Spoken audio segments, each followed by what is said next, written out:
bahwa Ciro ini kan sempat dirumorkan bakal balik ke Persib. Walaupun kansnya memang bisa dibilang cukup sulit, tapi kalau kita udah bicara Persib, gak ada hal yang gak mungkin, Pak.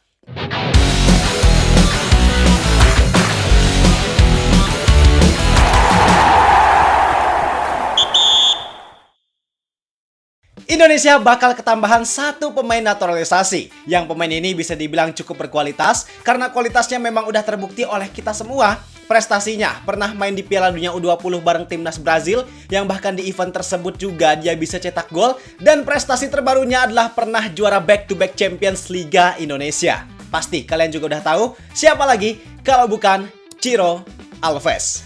Yes, buat kalian yang belum tahu bahwa Ciro Alves baru aja memulai proses naturalisasinya untuk menjadi warga negara Indonesia. Hal itu dilakukan oleh Ciro ditemani oleh asisten manajer Malut United Asgar Soleh di kantor wilayah Kementerian Hukum Maluku Utara pada hari Senin tanggal 8 Desember 2025. Sebenarnya, proses naturalisasi Ciro Alves belum terlalu berjalan jauh karena kedatangan Ciro di Kemenkum Malut kemarin hanya untuk konsultasi terkait permohonan naturalisasi sekaligus menyiapkan berkas yang diperlukan. Artinya proses naturalisasi Ciro Alves masih harus menempuh rangkaian yang cukup panjang. Apalagi naturalisasi ini dilakukan secara mandiri, maka prosesnya jelas bakal memakan waktu yang tidak sebentar. Cuman yang menarik dari proses naturalisasi Ciro ini, ketika nantinya Ciro resmi menjadi WNI, maka otomatis banyak hal yang bakal berubah. Khususnya untuk karir Ciro Alves di dunia sepak bola. Bahkan manfaat dari proses naturalisasi ini bukan hanya dirasakan oleh Ciro sendiri, melainkan untuk klubnya sekarang Malut United, kemudian Timnas Indonesia, bahkan bisa juga untuk Persib Bandung. Nah, apa manfaat yang bakal dirasakan tersebut? Itu yang bakal kita bahas di sini. Karena pembahasan ini menarik dan perlu pemahaman yang baik, pastiin kalian nonton video ini sampai akhir bareng gua Zian Fatoni. Langsung aja kita bahas biar gak gitu-gitu doang tahu sepak bola.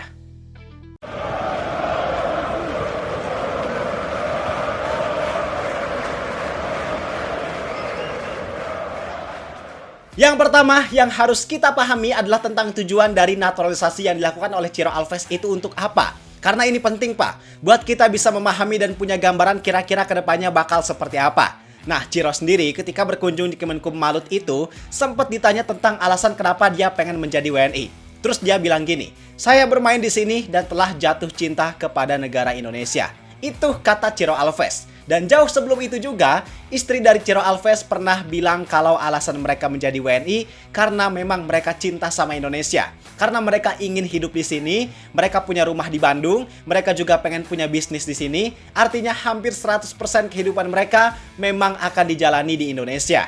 Dan dengan status Ciro serta keluarganya yang menjadi WNI, tentu itu bakal memudahkan mereka untuk menjalani kehidupan, untuk menjalani segala macam aktivitas di negara Indonesia. Artinya yang bisa kita pahami dari alasan tersebut bahwa keinginan Ciro untuk menjadi WNI bukan atas dasar kepentingan sepak bola semata, apalagi untuk bermain bersama timnas Indonesia, melainkan murni karena kecintaannya dan untuk menjalani kehidupannya di Indonesia. Yang kalau kita lihat dari segi kenapa Ciro sampai secinta dan senyaman itu sama Indonesia, faktor terbesarnya adalah ketika karirnya di Persib dan karena bobotoh.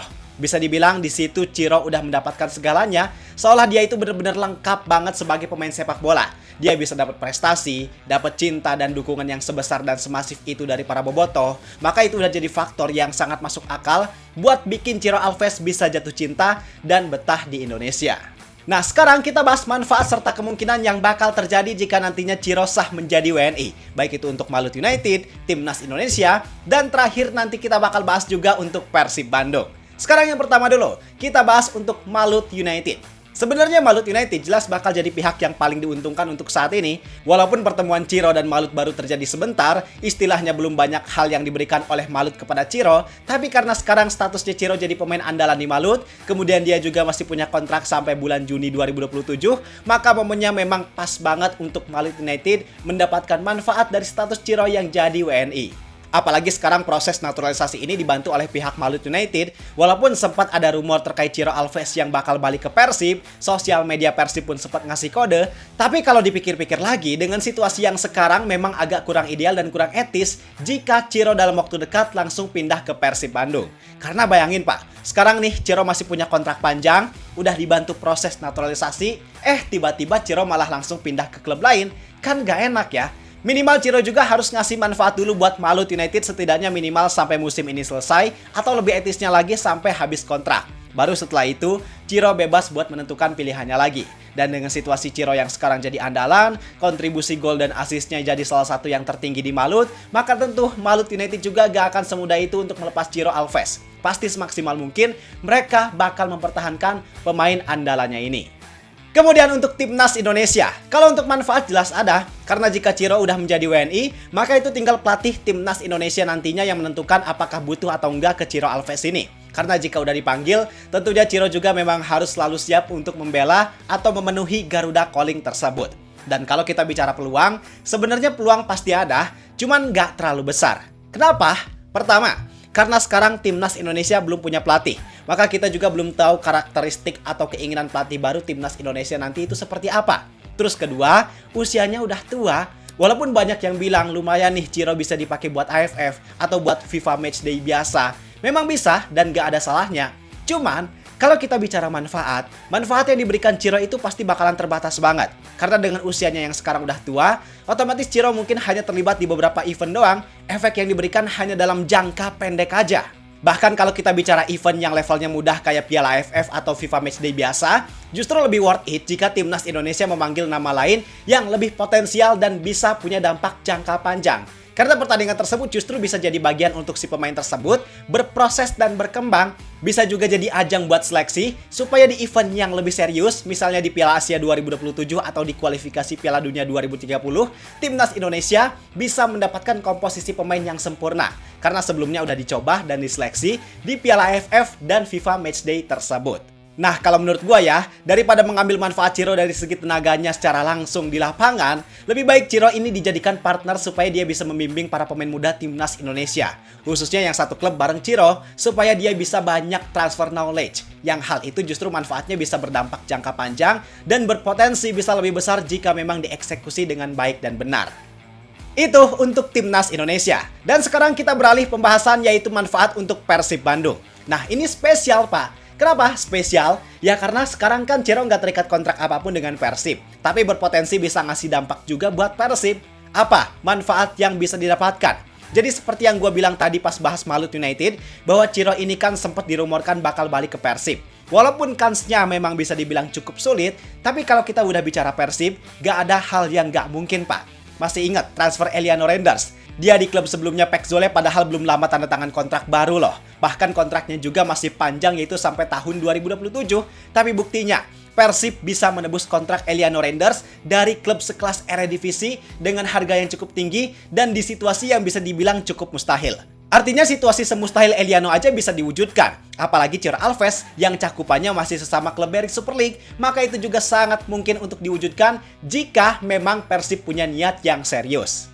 Kemudian Persib kan adalah tipe klub yang benar-benar selektif tentang urusan merekrut pemain. Bukan cuma pemain asing tapi juga pemain lokal, mereka sangat selektif. Karena seperti yang kita tahu sekarang bahwa kualitas pemain lokal Persib bisa dibilang semuanya hampir grade A. Kecuali beberapa pemain muda doang. Artinya dengan kapasitas yang dimiliki oleh Ciro Alves, kemudian dengan statusnya nanti sebagai WNI alias pemain lokal, harusnya itu bisa masuk ke dalam kriteria kalau memang Persib ingin memperkuat kedalaman skuad mereka. Karena ya, bayangin nanti seberkualitas apa lini serang khususnya winger dari Persib Bandung.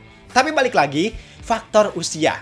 Itu aja sih yang jadi masalah dari Ciro Alves ini. Apalagi sekarang kayaknya Boyan Hodak lebih suka sama pemain khususnya winger dengan tipe pekerja keras yang gak kenal lelah. Contohnya kayak William Barros. Walaupun Ciro Alves memang punya tipe yang sama, dia juga pekerja keras, tapi masalah umur gak bisa bohong, Pak. Bukan gak mungkin dalam 1 atau 2 tahun ke depan, fisiknya pasti bakal gak terlalu prima. Ditambah lagi dengan proses naturalisasi Ciro Alves yang baru dimulai sekarang, maka kemungkinan Ciro untuk menjadi WNI itu masih butuh waktu yang lama. Kecil kemungkinan buat bisa selesai dalam waktu dekat, maka itu juga jadi salah satu faktor yang membuat kans Ciro untuk kembali datang ke Persib jadi semakin kecil. Sebenarnya kalau Persib rekrut Ciro itu untung gak untung, direkrut oke, gak direkrut juga gak jadi masalah. Artinya gak ada yang salah dengan apapun keputusan yang nantinya diambil oleh pihak Persib Bandung. Jadi itu, pembahasan tentang manfaat dari Ciro Alves yang bakal jadi WNI. Gue juga respect banget buat Ciro Alves, apapun keputusannya, apapun niatnya, tapi langkah dia buat jadi WNI, tentu itu adalah langkah yang sangat besar. Dan gue shout out banget untuk hal tersebut. Kedepannya tentu kita berharap yang terbaik untuk Ciro Alves supaya segala halnya dilancarkan dan bisa memberikan manfaat yang baik untuk sepak bola Indonesia. Sekarang, kalau menurut kalian gimana? Apa manfaat yang paling kalian harapkan dengan status Ciro Alves yang nantinya menjadi WNI? Coba tulis pendapat kalian di kolom komentar. Gue rasa cukup sekian untuk video kali ini. Like dan subscribe-nya jangan lupa. Terima kasih, gue Zidane Fatoni. Sampai jumpa di video berikutnya. See ya!